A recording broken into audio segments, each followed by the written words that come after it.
Sa kalsadang puno ng ingay at gulo, may pusong handang makinig sa'yo. Kapag ika'y nadapa at nawalan ng lakas, may kamay na aabot, walang pag-alinlangan.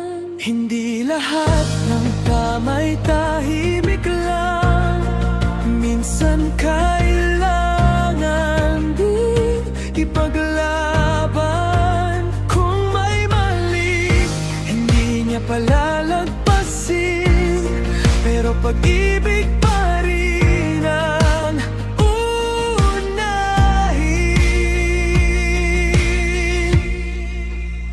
Si Malo, tumutulong ng buong puso, nagsasalita kapag may mali sa mundo. Hindi nananakit, kundi gumigising.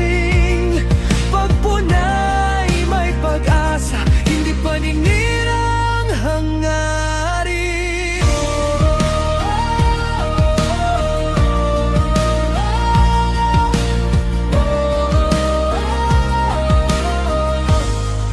Sa harap ng dilim, hindi siya bulag. Kung may nasasaktan, siya'y lalakad.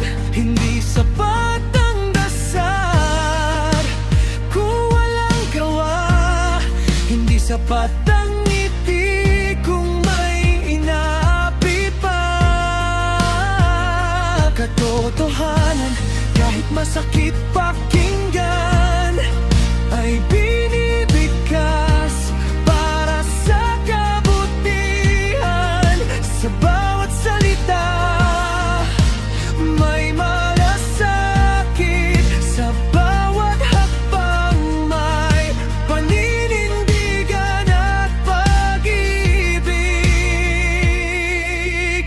Si Malo, tumutulong ng buong puso, nagsasalita kapag may mali sa mundo. Hindi nananakit, kundi gumigising. Pagpunay may pag-asa, hindi paninirang hangarin. Kung ang iba'y pipiliing manahimik, siya'y tatayo, hindi matitinag.